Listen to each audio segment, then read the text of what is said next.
Olá! Neste vídeo vamos abordar o assunto sobre como criamos o nosso aplicativo de conversor de moedas. Pensamos em facilitar a vida de quem for viajar para realizar transações internacionais de um modo mais simplificado. Espero que vocês gostem. Oi, meu nome é Rebeca Soares. Eu vou falar sobre um pouquinho da documentação do projeto inicial do nosso trabalho. 9/9/2024, a documentação de requisitos. O requisito funcional foi conversão entre várias moedas com dados de câmbio em tempo real e de API confiável e acesso de dados históricos de taxa de câmbio. Já os não confiáveis foram design intuitivo com focos de alta performance e segurança, suporte múltiplos de usuários simultâneos com proteção de dados por criptografia e conformidade com padrões de acessibilidade. Requisitos de integração foi o uso de API para taxas de câmbios e um sistema de fallback com continuidade de operação.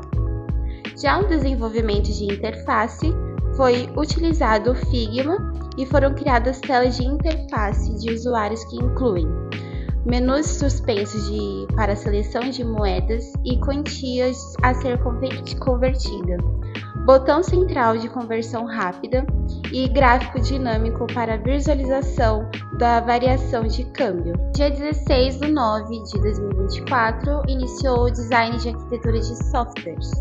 E a gente tivemos uma análise de requisitos e o protótipo do Figma e em seguida o desenvolvimento do front-end. O cliente será desenvolvido durante todas as faces para garantir alinhamento de funcionalidades e identidade visual. No dia 23/9/2024 se iniciou o front-end e a equipe começou a estrutura visual do HTML e CSS, enfrentando desafios no alinhamento de imagens e representando moedas de países específicos. No dia 30/9/2024, iniciamos a implantação de conversão. Integramos uma API para uma conversão de moeda em tempo real para o Brasil, União Europeia e Estados Unidos. Adicionamos também um modal de criação de usuários e um header. Adicionamos horários que atualizam em tempo real de São Paulo, Berlim, Tóquio e Nova York. Me chamo Paulo César. Eu vou dar continuidade na apresentação sobre a documentação que foi introduzida pela Rebeca Soares. Dia 7/10/2024. Expansão e correções. O sistema foi ampliado para suportar mais moedas e foram corrigidos bugs nos modais de login e cadastro, que antes eram abertos automaticamente após a atualização da página. Iniciou-se também o desenvolvimento do back-end para a integração com o front-end. No 14/10/2024, a gente fez o progresso no back-end e melhoria na seleção das moedas. O back-end foi integrado ao banco de dados para armazenar informações de login dos usuários. No front-end, foi aprimorada a funcionalidade de seleção de moedas e exibições das zonas de aceitação, como o euro. Em 21/10/2024, a gente começou os ajustes no back-end e a implementação do gráfico de histórico. O back-end passou por atualizações para melhorar a estabilidade e no front-end o número de moedas foi ampliado. Contudo, houve dificuldades na integração da API para exibir o histórico de câmbio no gráfico. No dia 28/10/2024, a gente fez a conclusão do back-end e alguns ajustes finais no front-end. O back-end foi concluído, aguardando a integração total com o front-end. A equipe ainda trabalhava para solucionar questões relacionadas ao gráfico de histórico de moedas e possíveis alternativas para a integração da API. O próximo passo é encerramento. O foco está na finalização do front-end, especialmente na integração do gráfico de histórico de câmbio, com o objetivo de concluir o projeto conforme planejado. Penúltima semana, dia 4/11/2024. A equipe enfrentou dificuldades na implementação do gráfico de histórico de moedas e decidiu substituí-lo por um gráfico de colunas. Nesse novo gráfico, exibe as taxas de câmbio de várias moedas, com uma funcionalidade dinâmica, em que a coluna da moeda selecionada muda de cor. Iniciou-se também a integração da inteligência artificial ao sistema, focada em melhorar a integração com o usuário. Última semana, no dia 11/11 de 2024, concluiu-se a integração entre o back-end e o front-end, garantindo o funcionamento coeso das funcionalidades. A inteligência artificial agora pode responder a perguntas sobre moedas, oferecendo suporte automatizado ao usuário. A equipe finalizou os preparativos para os testes finais e o lançamento do conversor de moedas. Conclusão: apesar dos desafios enfrentados, a equipe demonstrou flexibilidade e adaptabilidade, realizando mudanças que melhoraram a experiência do usuário, como a inteligência artificial integrada. Todas as funcionalidades operaram corretamente. O projeto está pronto para ser lançado e continuará a evoluir com base no feedback dos usuários. Olá, me chamo Iago Borba e vim apresentar a parte do front-end do nosso conversor de moedas. Acompanhando aqui a tela, vocês podem ver que o conversor segue horários aqui no header, horários que se atualizam em tempo real. Hoje eu estou gravando 5h28 da tarde, em Nova York são 3h28 da tarde, em Tóquio são 5 da manhã, em Berlim, horário europeu, são 21 horas. Nós temos um local de criação de usuário, que clicando em qualquer lugar da tela ele some, e de login. Na criação de usuário você pode criar o seu usuário, login e com sua senha qualquer. Nossa área de conversor de moedas tem nossas moedas separadas pelo nome da sua moeda em si. Vamos selecionar a moeda europeu com a brasileira, colocar R$10 para virar em euro e dar 1.6 menos. Aí vocês se perguntam: o que esse gráfico significa? Esse gráfico é um resumo das conversões em cotação, qual está mais inflamada. Então, por exemplo, se a gente colocar a moeda argentina, o gráfico vai mostrar a moeda argentina como está. Aí o ien, se a gente for para o ien, vai mostrar como o ien está. E a chinesa, e por assim em diante. E a conversão se atualiza em tempo real. A prova aqui, o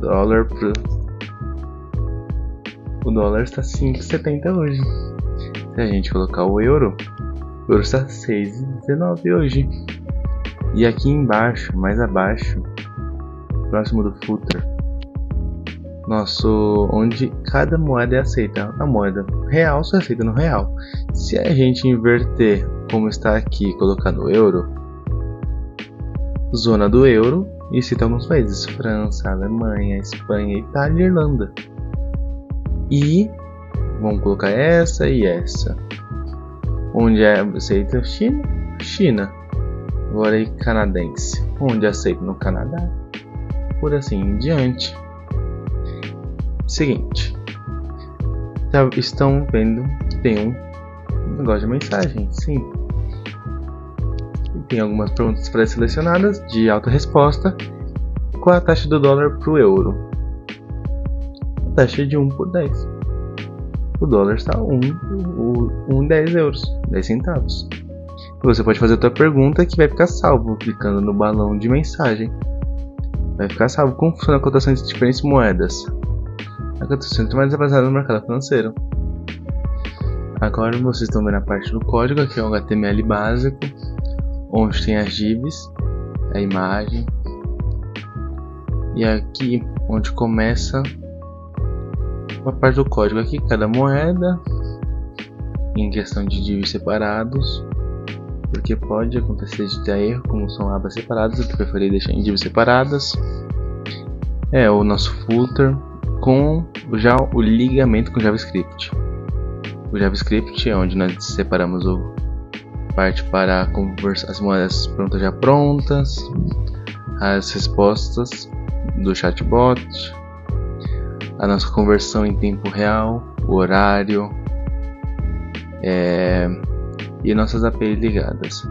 O CSS é a parte mais longa do código, onde eu trabalhei em cima da estetificação do site, porque, como sabem, front-end é a janela, então nós temos que trabalhar isso de maneira correta. E por isso, essa foi a parte sobre o front-end do trabalho de conversor de moedas. Pessoal, tudo bem? Eu vim apresentar aqui sobre o back-end do nosso projeto acadêmico, conversor de moedas. E ele basicamente consiste em uma plataforma para os nossos usuários conseguirem se registrar e conseguir fazer o login de uma forma segura. Para gerar essa segurança para os nossos usuários, nós utilizamos as tecnologias de Spring Security e o JWT Token, né, para ter uma autenticação do usuário. Outras tecnologias que foram utilizadas nesse projeto foi o Spring Boot, que é mais para facilitar a nossa aplicação, e o MySQL, né, que para a gente conseguir armazenar esses dados que os usuários colocam ali de uma forma bem mais segura. Boa noite, pessoal, eu me chamo Guilherme e a gente está aqui para apresentar um pouco do nosso back-end, e a gente está aqui com a classe principal, que é a classe Application, que ela serve basicamente para rodar o nosso sistema.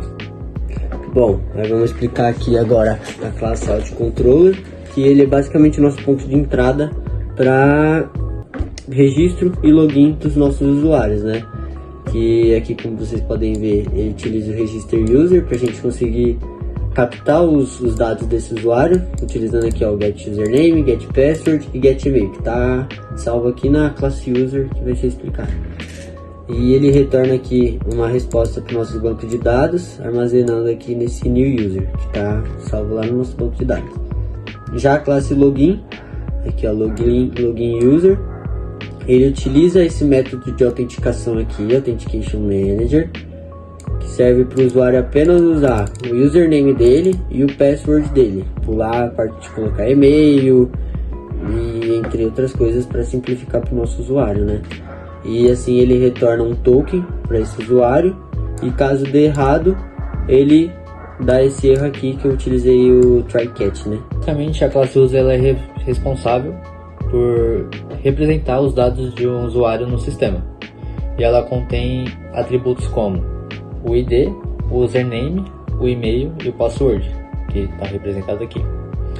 Essas informações basicamente é para a identificação e autenticação do usuário. E além disso, a classe ela é mapeada para uma tabela no banco de dados usando a notação JPA, que vocês podem também identificar aqui, ó. O que permite, né, que os seus dados sejam mantidos e recuperados diretamente no MySQL. O campo password ele é criptografado, né, para maior segurança do usuário, e em resumo, a classe user atua como modelo de dados para o usuário do sistema, servindo de base os registros, autenticação e gerenciamento de permissões. Bom, agora aqui vamos falar sobre a interface, né, o repository, que basicamente ele serve só para a gente conseguir buscar o usuário pelo e-mail, né, aqui ó, find by e-mail, e pelo username dele. Essa classe aqui é bem simples.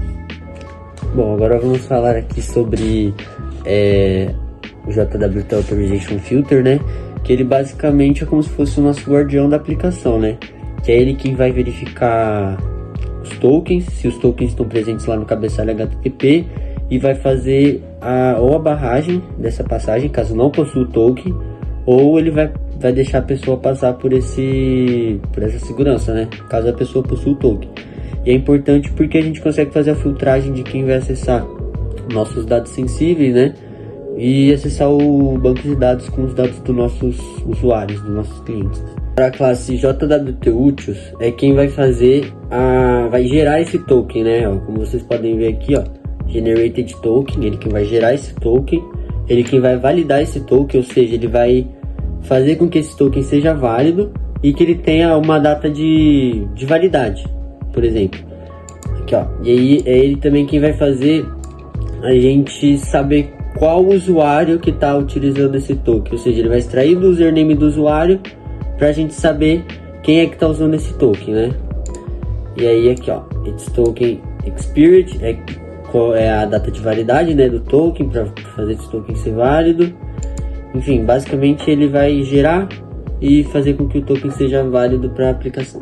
Sobre a Security Config, a responsabilidade é configurar o Sprint Security para gerenciar as permissões de regra de segurança da API, onde as políticas de autenticação e atualização são definidas. Configurações principais: endpoints públicos e privados. Configurar os endpoints com Alt Registry e Alt Login para serem acessíveis a todos, enquanto outros endpoints necessitam de autenticação. Desativação do CSRF é desativada pois a API utiliza JWT para a autenticação do Statutails, o que elimina a necessidade de recurso em aplicação RESTful. Funções principais: Security Filtering Chain Claim define quais endpoints precisam de autenticação e aplicação no filtro JWT Authentication Filter.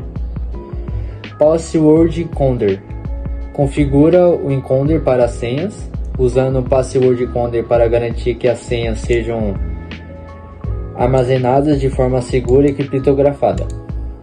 A importância do Security Config: garante que o sistema aplique as regras de acesso corretamente e assegura a criptografia das senhas, sendo fundamental para a arquitetura segura e para a implementação de permissões de acesso do usuário. Bom, agora a classe Custom User Detail Service, ela é quem vai fazer a conexão com o banco de dados para conectar com o Spring Security, né, que é o nosso sistema de segurança.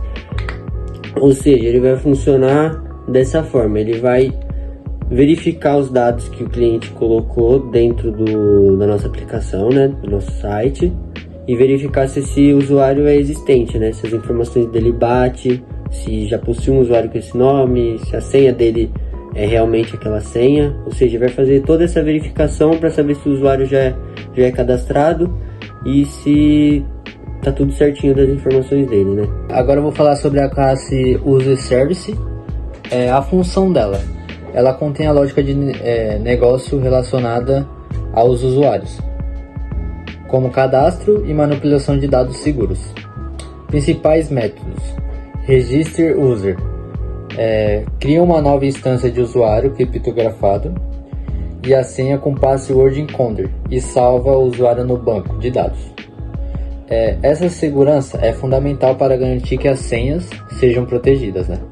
Porque se não for protegida, todo mundo pode entrar. Interações: chamado pelo Alt Control para lidar com os dados dos usuários e possui métodos de acesso User Repository para operações persistentes. Obrigado por assistir nosso vídeo e compreender como foi criado o nosso site. Nosso site foi criado para ter uma funcionalidade e precisão para os usuários. Obrigado!